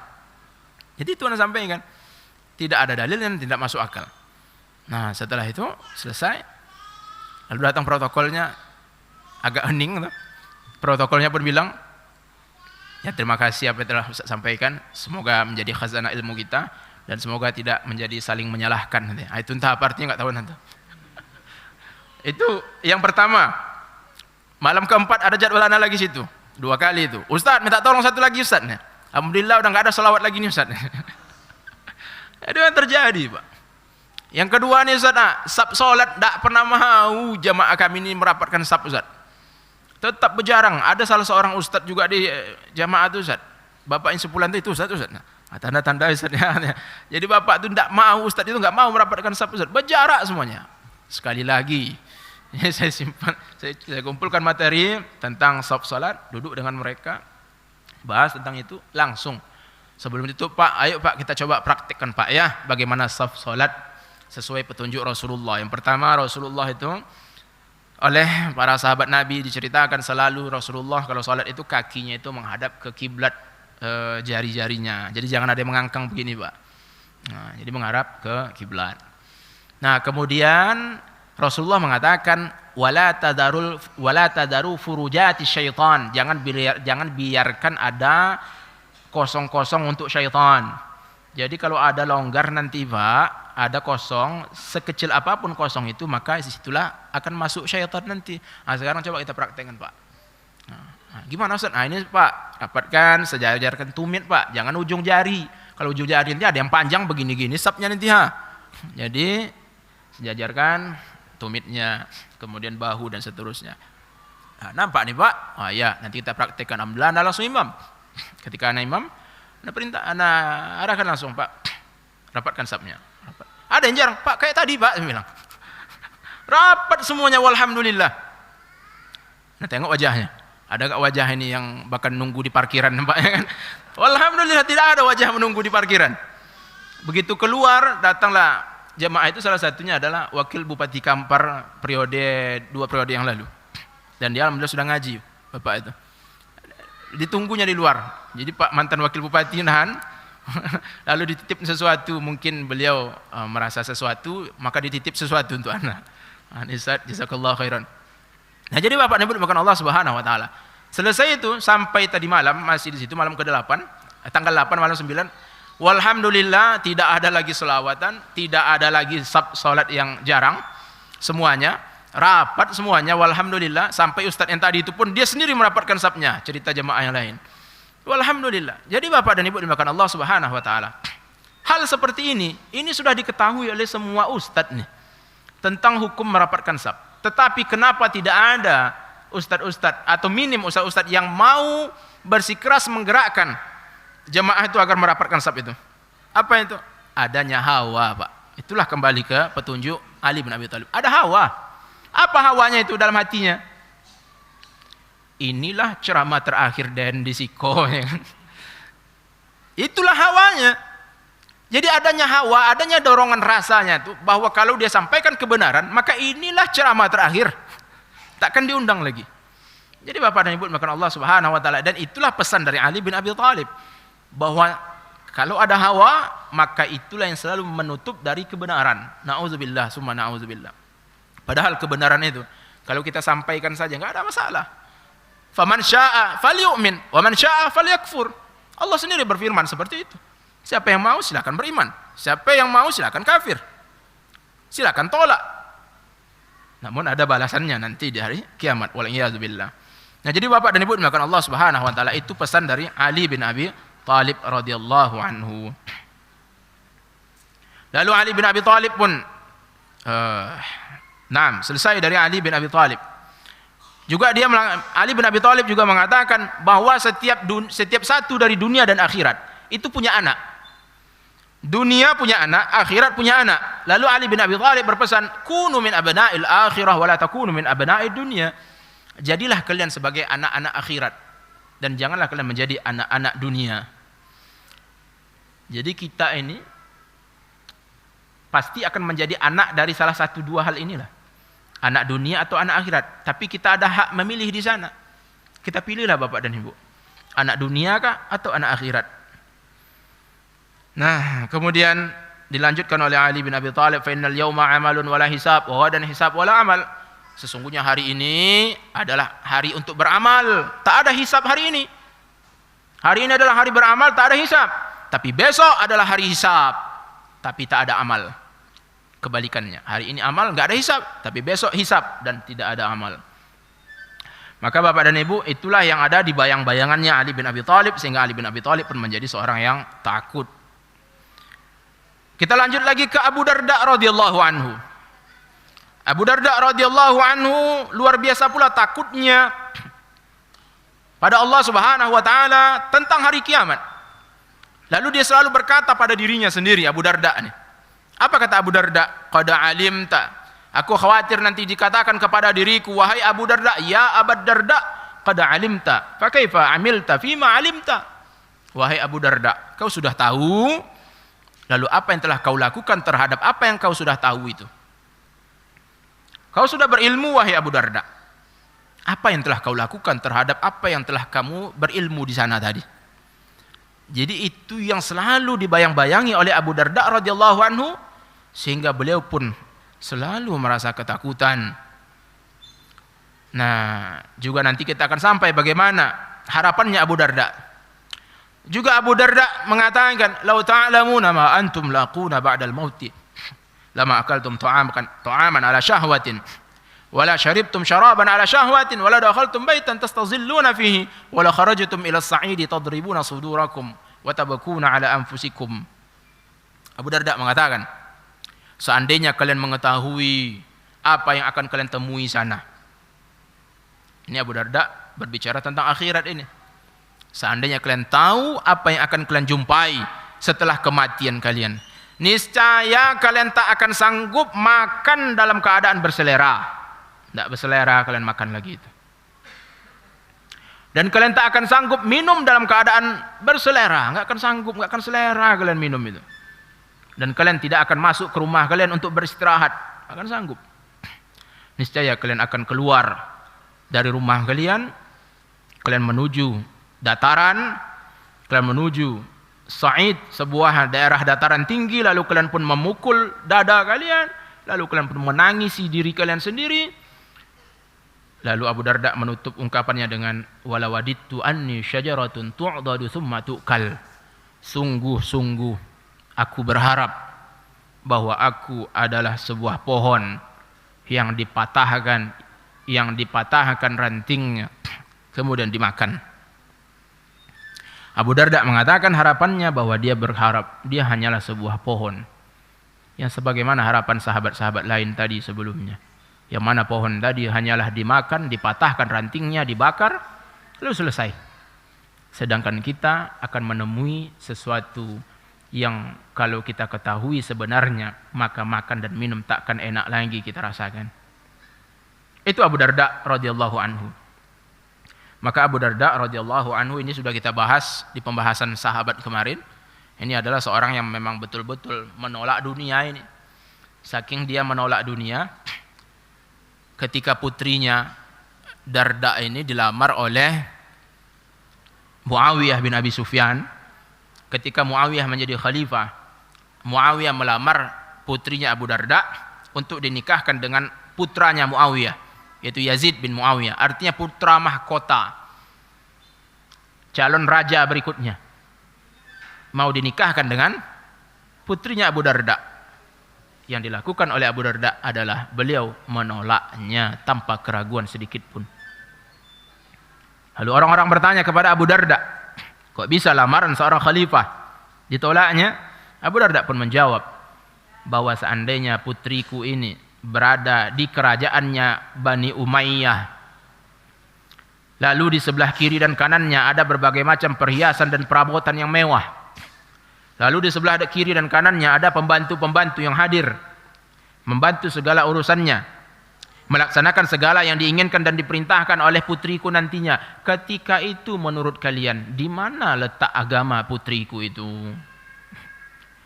Karena sudah berada di dalam kehidupan yang glamor seperti itu, di mana akan berada iman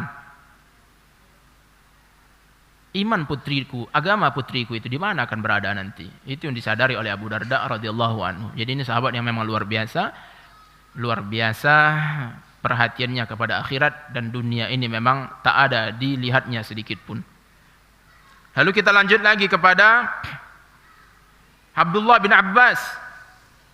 Kana Abdullah bin Abbas asfala ainaihi mislu syiraki al-bali min ad-dumu'. Adalah Abdullah bin Abbas, di bawah matanya ada seperti jalur, seperti tali yang terus basah dan lembab.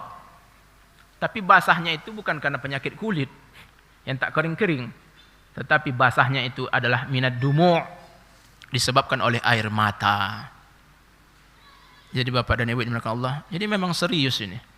Para sahabat Nabi ini memang sangat gampang dan luar biasa mereka di dalam mencurahkan air mata mereka. Lalu lanjut lagi, berpindah kita kepada Abu Dzar Al-Ghifari radhiyallahu anhu. Beliau juga pernah berharap, ya laitani kuntu syajaratan tu'dadu wa wadittu anni lam ukhlaq. Wahai seandainya aku hanyalah sebuah pohon yang dipatah-patahkan, dan seandainya aku Dan aku berharap bahwa seandainya aku tak pernah diciptakan sama sekali. Lagi-lagi Bapak dan Ibu dimulakan Allah. Ungkapan yang luar biasa menunjukkan ketakutan mereka di kehidupan berikutnya. Dan masih banyak lagi. Terakhir kita ambil yang disampaikan oleh Abu Ubaidah Ibnul Jarrah radhiyallahu anhu. Beliau pernah mengatakan, "Wadittu anni kabshun fadhabahani ahli wa akalu lahmi wa hassu miraqi." Aku berharap bahwasanya aku hanyalah seekor kibas, seekor domba. Aku berharap bahwa aku hanya seekor domba. Lalu keluargaku menyembelihku dan mereka pun memakanku. Mereka makan dagingku dan seterusnya. Jadi Abu Ubaidah bin Jarrah, panglima perangnya Umar bin Khattab radhiyallahu anhu, jenderal di masa Umar bin Khattab radhiyallahu anhu. Di perang Badar terjadi peristiwa yang tak pernah terjadi kepada satu manusia pun setelah itu. Dia berduel dengan, masih ingat Pak? Ayahnya sendiri di perang Badar. Karena ayahnya berada di barisan Abu Jahal, sedangkan Abu Ubaidah berada di barisan Rasulullah SAW. Dia hindari ayahnya, tapi ayahnya mengejar dia. Dia hindari ayahnya terus mengejarnya. Akhirnya tak dapat menghindar lagi. Bertempurlah dia dengan ayahnya. Dengan sekejap mata saja ayahnya pun tersungkur. Betapa luar biasa imannya Abu Ubaidah bin Jarrah. Maka Allah pun abadikan di dalam akhir surah Al-Mujadalah. La tajidu qauman yu'minuna billahi wal yawmil akhir yuwadduna man haddallaha wa rasulahu walau kanu aba'ahum, dan seterusnya. Engkau wahai Muhammad tak akan mendapati seorang yang mencintai Allah Subhanahu wa taala dan hari akhir, tak engkau dapati di dalam hati mereka ada kecintaan kepada orang yang melawan Allah Subhanahu wa taala, walaupun itu adalah ayah mereka sendiri, anak mereka dan seterusnya. Jadi makanya Bapak dan Ibu, ini pembahasan serius dan harus hati-hati pula, jangan salah paham bahwa kita dilarang mencintai orang-orang yang melawan Allah. Ya, jangan salah paham ini. Ini makanya kemarin pernah ada bawa khutbah di sebuah masjid di samping kodim. Pas ceramah tema itu bapak-bapak tentara tengok jemaahnya dan bapak polisi. Sampai malam saya nunggu ada nggak telepon dari Intel, saya pikir gitu. Saya beranikan diri karena ingin menyampaikan hukum Allah Subhanahu wa taala. Karena hukum Allah ini, dakwah ini bukan tujuannya untuk di sana diterima, di sini diterima, tetapi untuk menyampaikan kebenaran dan orang-orang pun tercerahkan, kaum muslimin pun memahami yang sebenarnya. Jangan sampaikan aku pas tentang itu, bahwa di dalam Islam, dalam prinsip Islam ini, dalam manhaj Islam ini, bahwa kita tak boleh mencintai orang-orang kafir, tak boleh. Tetapi jangan diartikan tidak cinta kepada mereka itu artinya adalah berbuat teror ke mereka, bukan, salah pula. Bukan artinya kita tak boleh bantu mereka. Ketika ada kecelakaan nampak di lehernya ada salib, enggak jadi. Udah bawa ambulan, begitu tengok mau diangkat, tengok ada salib. Bukan awak, tak jadilah. Enggak begitu. Jadi bukan seperti itu. Jadi kita tetap berbuat baik, karena itu Allah ceritakan sendiri. Allah tidak melarang. Di dalam surah Al-Mumtahanah, Allah tidak melarang kita untuk berbuat baik kepada orang-orang yang tidak memerangi kita dan tidak mengeluarkan kita, mengusir kita dari rumah kita. Orang-orang kafir itu kita tetap boleh berbuat baik kepada mereka. Jangankan kepada mereka yang kafir, kepada binatang saja kita tetap harus berbuat baik. Kepada binatang kita harus berbuat baik, apalagi kepada manusia. Nah, jadi kita harus bedakan antara berbuat baik dengan cinta. Jadi kepada orang kafir kita tetap boleh berbuat baik, atau kalau untuk berdakwah silakan berbuat baik, tetapi cinta jangan sampai. Jadi seperti itu. Itulah prinsip dalam Islam. Itulah yang disebut dengan al-wala wal bara. Cinta setia kita dengan berlepas diri kita. Jadi Bapak dan Ibu dimakan Allah Subhanahu wa taala, ini serius ini. Kenapa sampai tema itu kemarin itu sempat Anda bahas? Karena sudah sangat banyak saudara kita sangat cinta kepada pemain bola dari Portugal nomor 7. Luar biasa cintanya. Di sosial media itu berkelahi gara-gara membela itu. Nah, jadi cinta itu enggak boleh kepada orang yang kepada orang yang kafir. Tetapi berbuat baik tetap. Adapun teror tetap haram. Kita tidak pernah diperintahkan, bahkan dilarang untuk melakukan teror. Dan itu membunuh orang sembarangan. Na'udzubillah, summa na'udzubillah. Dosa yang sangat besar. Dosa yang besar membunuh orang. Namun cintanya itulah yang tidak boleh. Nah, jadi Bapak dan Ibu, itulah Abu Ubaidah bin Al-Jarrah, seorang sahabat Nabi yang luar biasa. Jadi dia punya angan-angannya yang memang mengagetkan kita. Seorang sahabat Nabi yang kesatria, panglima perangnya Umar bin Khattab radhiyallahu anhu, begitu Umar menjadi khalifah, langsung digantinya Khalid bin Walid. Karena Khalid bin Walid panglima perangnya Abu Bakar Siddiq. Umar sudah bisik itu kepada Abu Bakar ketika Abu Bakar jadi khalifah, supaya Khalid bin Walid itu diganti. Bukan karena sentimen. Ada beberapa riwayat menukilkan bahwa karena ada sentimen. Ini riwayat-riwayat yang mungkar, yang lemah bahkan. Tak bisa diterima. Bukan karena sentimen. Karena rupanya kaum muslimin sudah banyak yang ngomong, kalaulah Khalid bin Walid panglima perang kita, pasti menang. Sehingga kemenangan itu diyakini oleh sebagian kaum muslimin, kemenangan itu karena Khalid bin Walid panglima perang. Sedangkan secara akidah dan keyakinan kita enggak seperti itu. Kemenangan itu datang dari Allah Subhanahu wa taala. Abu Bakar tadi tetap memegang Khalid bin Walid karena Khalid bin Walid adalah Saifullah, pedang Allah. Sedangkan Umar bin Khattab melihat ini sudah ada fitnah di sana. Sudah ada ujian di sana. Ini berbahaya, harus diganti. Abu Bakar tetap enggak mau. Aku tidak akan meletakkan pedang Allah ke dalam sarungnya. Itu jawaban Abu Bakar. Maka begitu Abu Bakar meninggal dunia, Umar bin Khattab menjadi khalifah, langsung diganti oleh Umar bin Khattab. Khalid bin Walid menjadi Abu Ubaidah bin Al-Jarrah. Jadi Abu Ubaidah bin Al-Jarrah seorang panglima perang yang tangguh dan seterusnya, tetapi dia berharap bahwa dia hanyalah seekor domba yang disembelih oleh keluarganya sendiri. Keluarganya sendiri menyembelihnya, lalu dimakannya, disantapnya dan seterusnya.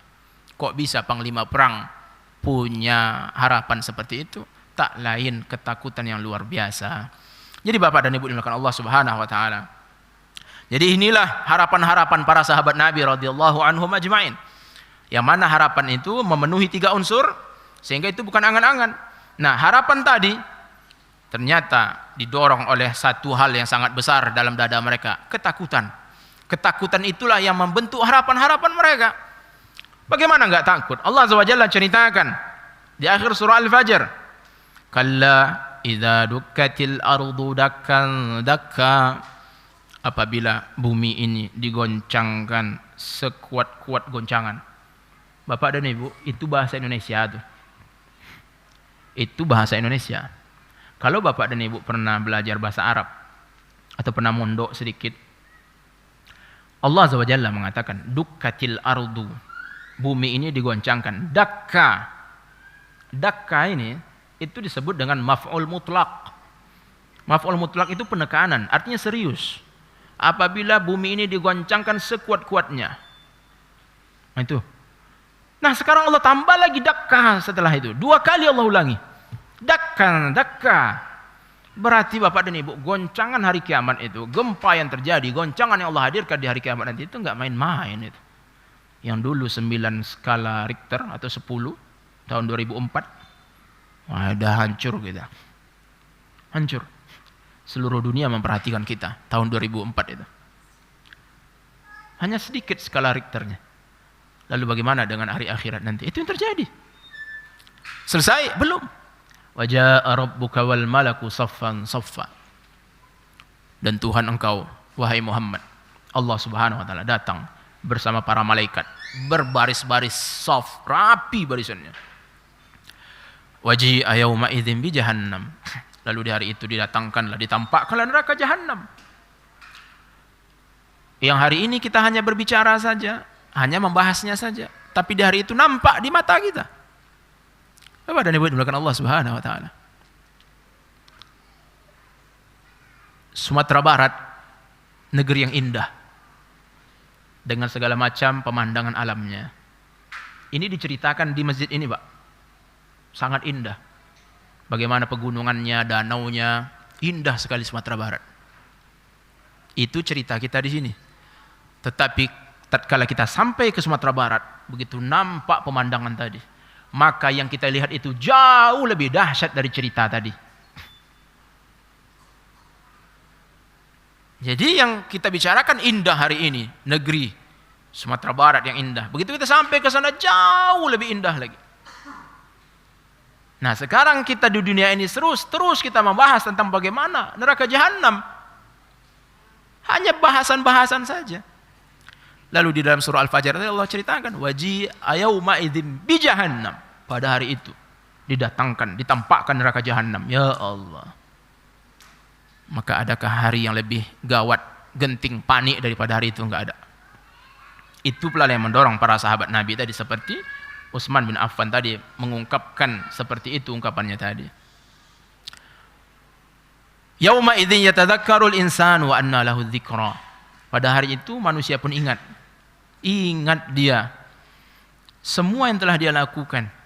Jadi Bapak dan Ibu dimuliakan Allah Subhanahu wa taala, sudahlah kita ingat lagi, ditambah lagi al-yauma akmaltu lakum al-yauma nakhtimu ala afwahihim wa tukallimuna aydihim. Pada hari itu nantinya Allah akan kunci mulut-mulut kita semuanya. Lalu yang berbicara adalah tangan. Wa tukallimuna aydihim, yang berbicara kepada kami adalah tangan-tangan mereka. Wa tashhadu arjuluhum bima kanu yaksibun. Lalu kaki mereka pun bersaksi terhadap apa yang telah mereka lakukan. Tangan, kaki, selesai? Belum.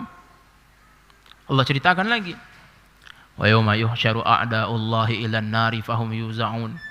Pada hari itu nanti musuh-musuh Allah akan digiring ke dalam neraka dalam keadaan berserakan, terpecah-pecah belah mereka. Digiring untuk masuk ke dalam neraka. Hatta idza ma ja'uha, sampailah mereka tatkala sampai mendekati neraka tadi, syahida alaihim sam'uhum wa absaruhum wa juluduhum bima kanu yaksibun. Lalu tangan mereka, kaki mereka, kulit mereka bersaksi terhadap apa yang telah mereka lakukan. Lalu orang-orang yang akan masuk neraka tadi pun berkata, wa qalu li juludihim lima syahidtum alaina. Mereka pun berkata kepada kulit mereka sendiri, ngomong kepada kulit ini, kenapa kalian bersaksi mencelakaiku ini? Kulit tadi pun menjawab, qalu antaqana Allahu alladhi antaqa kulla syai'. Allah yang membuat kami berbicara, sebagaimana Allah membuat segala sesuatu bisa berbicara. Itu kejadiannya di hari kiamat nanti. Lalu Allah ceritakan lagi di hari kiamat nantinya. Ada satu buku dibagikan kepada seluruh manusia tanpa terkecuali. Ada yang diberikan dari tangan kanannya, ada yang diberikan dari tangan kirinya. Lalu orang-orang yang dapat catatan, dapat bukunya dari tangan kirinya, begitu dibukanya bukunya itu, ditengok isi buku yang sangat panjang tadi, maka orang-orang ini pun akan berkata, ma li hadzal kitab la yughadiru saghiratan wala kabiratan illa ahsaha. Apa kitab ini? Buku apa ini? Tak luput yang besar maupun yang kecil, sekecil apapun tak luput, semuanya tertulis dalam buku ini. Semuanya tertuang dalam buku ini. Wa wajadu ma 'amilu hadira, dan mereka pun, kita semua pun mendapati apa yang telah kita lakukan. Ada semua tercatat di dalam buku tadi. Termasuk hari ini, tanggal 9 Maret pukul 17:51,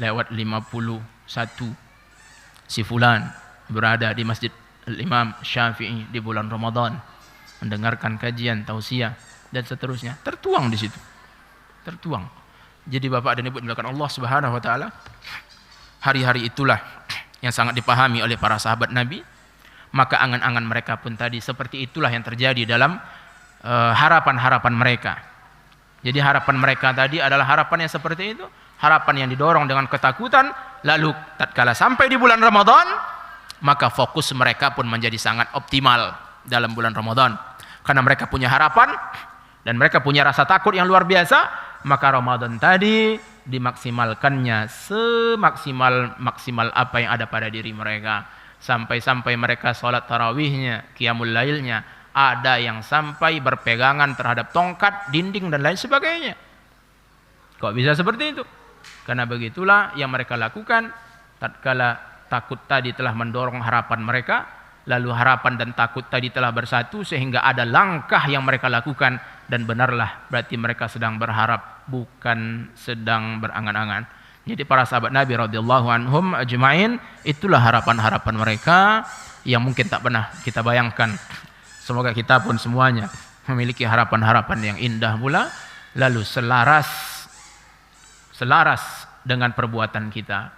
Bahwa yang dikatakan harapan tadi haruslah punya cinta, punya takut, dan punya usaha. Mudah-mudahan bermanfaat. Hada wa sallallahu ala Muhammad. Subhanakallahumma wa bihamdika asyhadu an la ilaha illa anta astaghfiruka wa atubu ilaik. Assalamualaikum warahmatullahi wabarakatuh.